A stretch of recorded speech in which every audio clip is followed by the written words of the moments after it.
আয়াত ৮৬ حتى إذا بلغ مغرب الشمس وجدها تغرب في عين حمئة ووجد عندها قوما قلنا يا ذا القرنين إما أن تعذب وإما أن تتخذ فيهم حسنا অনুবাদ চলতে চলতে সে যখন সূর্যের অস্তগমন স্থানে পৌঁছল তখন সে সুযোগ এক পঙ্কিল জলাশয়ে অস্তগমন করতে দেখল এবং সে সেখানে এক সম্প্রদায়কে দেখতে পেল।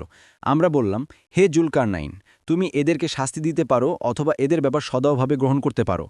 তাফসীর ১ নং ফুটনোটের বিবরণ।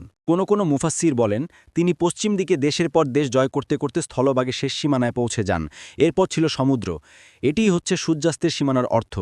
হাবিব ইবনে হাম্মাজ বলেন, আমি আলী রাদিয়াল্লাহু আনহু এর কাছে বসা ছিলাম। এমত অবস্থায় এক লোক তাকে জিজ্ঞেস করল যে জুলকারনাইন কিভাবে প্রাচ্য ও পশ্চাৎ দেশে পৌঁছাতে সক্ষম হয়েছিল। তিনি বললেন, সুবহানাল্লাহ, আল্লাহ আকাশের মেঘকে তার নিয়ন্ত্রণাধীন করেছিলেন, পর্যাপ্ত উপায় উপকরণ দিয়েছিলেন এবং প্রচুর শক্তি সামর্থ্য দান করেছিলেন। তারপর আলী বললেন, আরও বলবো?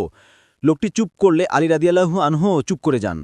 আল মুক্তারা ৪০৯ ইবনে কাসির ২ নং ফুটনোটের বিবরণ।